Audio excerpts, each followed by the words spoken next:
वापस शांत था। गांव के लोग फिर से खुशी से जीने लगे थे। हर पूर्णिमा को लोग एक दिया जलाकर ठुन ठुन ठुन साहुर को याद करते थे। पर एक रात कुछ ऐसा हुआ जो फिर से सब कुछ बदल के रख दिया। लाशें फिर से मिलने लगी। हर 2 दिन बाद किसी न किसी के घर के सामने एक कटी हुई लाश पड़ी होती। गांव फिर से कांप उठा। एक दिन सब लोग महाराज के पास पहुंचते हैं और रो रो कर गांव की घटनाओं के बारे में बताते हैं। रात को महाराज 2 सेनापतियों से कहते हैं, जाओ और खोजो इस कांड के पीछे कौन है। लेकिन सुबह सिर्फ उनकी लाशें लौट कर आईं। एक का सिर था ही नहीं, दूसरे के पैर कट चुके थे। महाराज समझ गए कुछ तो लौट आया है, कुछ जो सिर्फ मौत का खेल खेल रहा है। और फिर कहते हैं, अब इस जंग का सामना मुझे ही करना होगा। उसी रात महाराज चुपके से गांव में आते हैं और एक पेड़ के पीछे खुद को छुपा लेते हैं। और ठीक रात के 2:30 बजे अचानक कहीं से धुआं छा जाता है और उस धुएं के अंदर से एक आवाज आती है,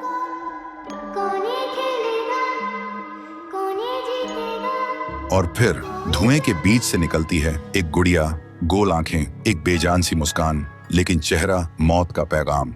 वो गुड़िया एक घर के गेट तक जाती है और बच्चों जैसा एक गाना गाने लगती है। उसके गाने की आवाज सुनकर एक आदमी बाहर आता है और अगले ही पल वो गुड़िया उसका सिर चबा जाती है। वो आदमी तड़प तड़प के वहीं जमीन पर गिर जाता है। महाराज सब कुछ देखते हैं, उनकी आंखें भर जाती हैं। उन्हें समझ आ जाता है इसके सामने जाना मतलब खुद का अंत लिखना है। अगली सुबह गांव के लोग इकट्ठा होते हैं। महाराज कहते हैं, ये पिछले भूत से भी ज्यादा डरावनी है।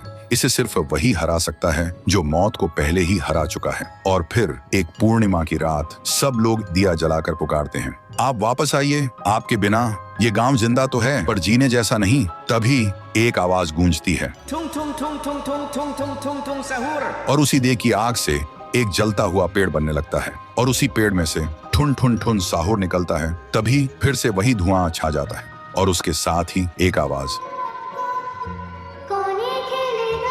सब लोग घुटनों के बल गिर जाते हैं और कांपती आवाज में बोलते हैं, हमें बचाइए, वो आ गई है। ठुन ठुन ठुन साहुर एक जोरदार जंप करता है और सीधा उस धुएं में घुस जाता है और शुरू होती है एक आखिरी जंग। ठुन ठुन ठुन साहुर और गुड़िया की। जमीन कांपने लगती है, आसमान से बिजली गिरती है और जब धुआं हटता है तो दिखाई देता है गुड़िया बिखर चुकी थी। हाथ अलग, सिर अलग, पैर अलग। और तब से गांव में फिर से एक नई सुबह हुई।